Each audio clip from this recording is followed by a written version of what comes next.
राजीव, मुझे लगता है कि तुम्हें मुस्कान से शादी कर लेनी चाहिए। मैं इसके लिए तैयार हूँ। पूरा घर सन्नाटा, सबके चेहरे पर हैरानी छा जाती है। क्या? तू होश में तो है बहू? वाह भाभी, ऐसी त्याग की मूर्ति तो फिल्मों में भी नहीं मिलती। ये क्या कर रही हो सीता? मैं बस कहना चाहती हूँ कि राजीव जो चाहे वो पाए। अगर मुस्कान उसकी खुशी है तो उसे मिलनी चाहिए। मुस्कान सब सुनती है और स्तब्ध रह जाती है। वो क्या सोचकर यहाँ आई थी और यहाँ क्या हो गया? उसने कभी सोचा भी नहीं था कि कोई औरत अपने घर की इज्जत बचाने के लिए इतना ठोस कदम भी उठा सकती है। ये औरत है या देवी जो खुद अपने पति को दूसरी औरत की झोली में डाल रही है? नहीं, ये कोई चाल है, कोई तरकीब। मुस्कान को अभी कुछ समझ ही नहीं आ रहा था कि वो क्या बोले और क्या करे। सीता का इतना सीधापन उसे सहा नहीं गया और वो बिना कुछ बोले तेजी से बाहर निकल गई। उधर राजीव अब तक परेशान था कि आखिर सीता को इतना सब कुछ पता चल कैसे गया। पहले तो वो अपने अंदर इन सवालों के तूफान को सहन करता रहा, लेकिन जब उससे रहा नहीं गया तो आखिर वो सीता से पूछ ही बैठा। सीता, तुम्हें मुस्कान और मेरे बारे में इतना सब कुछ कैसे पता चला? सीता बिना कुछ कहे बस सबको देखकर मुस्कुरा रही थी, जिससे राजीव की परेशानी और भी बढ़ रही थी। वो फिर सीता से बोला, अब बता भी दो कि आखिर कैसे जानती हो तुम ये सब? क्या तुम कभी पहले भी मुस्कान से मिली हो? क्या तुम मुस्कान को जानती हो? नहीं राजीव, ना तो मैं उससे पहले कभी मिली हूँ और ना ही उसे जानती हूँ। बस मुझे इतना पता है कि अगर हम सबके साथ अच्छा करते हैं तो भगवान भी हमारे साथ कुछ ना कुछ अच्छा ही कर देते हैं। ऐसा ही कुछ मेरे साथ भी हुआ और मैं ना जानते हुए भी सब कुछ जान गई। अब ऐसे बातों को घुमाओ मत, मुझे सब बात अच्छे से बताओ। उसी रात जब तुम शराब पीकर लौटे थे, तुमने सब कुछ मुझे बताया था, मुस्कान के बारे में, उसके वादों के बारे में। मैंने मुझे कुछ याद नहीं। हाँ, मुझे दुख हुआ था, बहुत गुस्सा भी आया, लेकिन खुशी इस बात की थी कि तुमने कुछ छुपाया नहीं। तब मुझे यकीन हो गया कि तुम में अभी सच्चाई बाकी है। लेकिन अब तुम कह रही हो कि मैं मुस्कान से शादी कर लूं? हाँ, क्योंकि मुझे शक है कि उसे तुमसे नहीं, तुम्हारे पैसे से प्यार है, और इसका एक ही तरीका है ये जानने का। क्या तरीका? उसे बता दो कि तुम्हारे बिजनेस में बहुत बड़ा घाटा हुआ है, तुम अब पहले जैसे अमीर नहीं रहे, और देखो उसका प्यार बचता है या इवेपोरेट हो जाता है। तुम्हें यकीन है ये तरीका सही है? अगर उसका प्यार सच्चा है तो तुम्हारे बुरे वक्त में भी साथ देगी, और अगर नहीं तो तुम्हारा और मेरा रिश्ता फिर से एक नई शुरुआत कर सकता है। ठीक है, मैं ये करूंगा। अगली सुबह मुस्कान फिर से लौटती है। मैंने बहुत सोचा, मैं तुम्हें माफ कर दूंगी, लेकिन एक शर्त पर। तुम हमारे लिए अलग घर लोगे और मुझे हर महीने मेरी जरूरत का खर्च दोगे, वरना। माफ करना मुस्कान, लेकिन अब वो सब नहीं हो पाएगा। क्यों? क्योंकि मेरी कंपनी डूब गई है, मेरे पास अब कुछ भी नहीं बचा। क्या? हाँ, अब अगर तुम चाहो तो इस गरीब नाकाम आदमी के साथ जिंदगी बिता सकती हो। तो मुझे इस गरीब नौटंकी बात से कोई मतलब नहीं है। जाओ, उसी संस्कारी सीता के साथ रोते रहो जिंदगी भर। और वो पैर पटकती हुई हमेशा के लिए वहां से चली जाती है। राजीव अब सीता के सामने खड़ा था। तुम सही थी सीता, प्यार सच्चा हो तो हालत नहीं देखता, और तुमने मुझे वो आईना दिखाया जो कभी किसी ने नहीं दिखाया।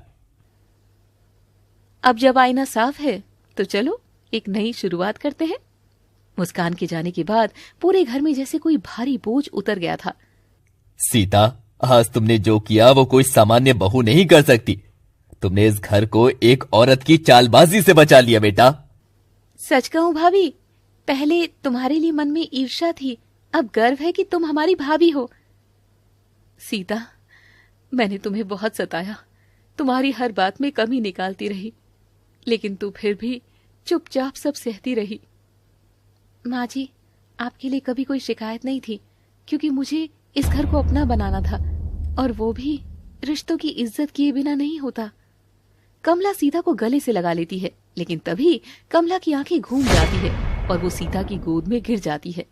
राजीव, सीता और बृजमोहन भागते हुए कमला को अस्पताल लाते हैं। डॉक्टर जांच कर बाहर आता है।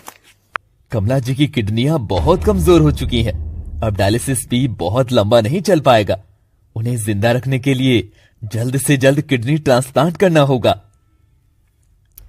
डॉक्टर साहब, कोई उपाय? पहले परिवार के सदस्यों का टेस्ट करना होगा। अगर किसी की किडनी मैच हो गई तो ऑपरेशन संभव है। सीता चुपचाप जाकर फॉर्म भर देती है टेस्ट के लिए।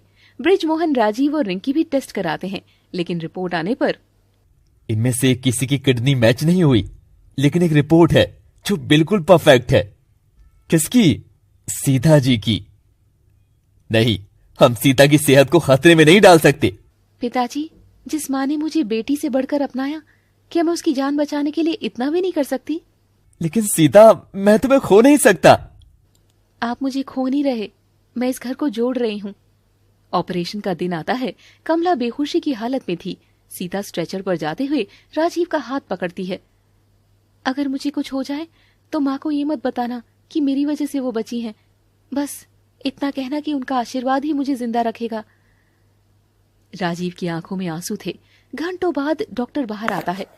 ऑपरेशन सफल रहा। पूरे घर में खुशी की लहर दौड़ जाती है। कुछ दिन बाद कमला होश में आती है और सब कुछ जान जाती है। मैंने जिसे ताने दिए वो मेरी जिंदगी की वजह बन गई। वो सीता से बोली, बेटी, मैं इस लायक तो नहीं हूं कि तू मुझे माफ कर सके, लेकिन अगर फिर भी हो सके तो मुझे माफ कर देना। माँ जी, मुझे इस बात की खुशी है कि आज हमारा परिवार एक हो चुका है। कुछ महीने बीत चुके थे। कमला पूरी तरह स्वस्थ थी। सीता भी धीरे धीरे अपनी पुरानी ऊर्जा में लौट आई थी। घर में शांति है, एक अपनापन है और सीता की मुस्कान में अब आत्मविश्वास भी है। हे प्रभु, तूने इस घर को वो बेटी दी जो हमारी सोच से भी ऊंची निकली। एक रात बरामदे में सीता बैठी होती है। राजीव चुपचाप आकर उसके पास बैठ जाता है। सीता, एक बात पूछूं? आपको पूछने की जरूरत नहीं है, कहिए। तुम इतनी बड़ी बात, किडनी देना, मुस्कान को माफ करना, घर वालों को जोड़ना, ये सब करते हुए क्या तुमने कभी सोचा कि तुमने अपना क्या खोया? सीता कुछ देर चुप रहती है, फिर कहती है, मैंने खुद को खोने नहीं दिया, मैंने खुद को पा लिया। अचानक किसी की कार की आवाज आती है। दरवाजा खुलता है। मुस्कान वापस आ गई थी। राजीव, मैं हार गई। मैंने तुम्हें पैसों के लिए चाहा, लेकिन जो प्यार सीता ने तुम्हें दिया वो अनमोल था। अब क्यों आई हो बेटी? क्योंकि मैं जान चुकी हूं कि घर चलाने के लिए खूबसूरती या पैसे नहीं, संस्कार और समर्पण चाहिए, और वो सिर्फ सीता के पास है। सीता मुस्कान के पास जाती है। मुस्कान, हार जीत का सवाल तब आता है जब कोई मुकाबला हो। तुमसे मेरा कोई मुकाबला नहीं है। मैं सिर्फ इस घर को घर बनाए रखना चाहती थी। मुस्कान धीरे से सीता के पांव छूती है और चुपचाप लौट जाती है। सीता, मुझे माफ कर दो। मैंने तुम्हारे प्यार को कभी समझा ही नहीं, और आज समझा हूं कि संस्कार से बड़ा कोई रिश्ता नहीं होता। मैंने कभी प्यार की उम्मीद नहीं की थी, लेकिन अगर प्यार और संस्कार की लड़ाई हो तो एक सच्चा प्यार वही है जो संस्कार के आगे झुक जाए।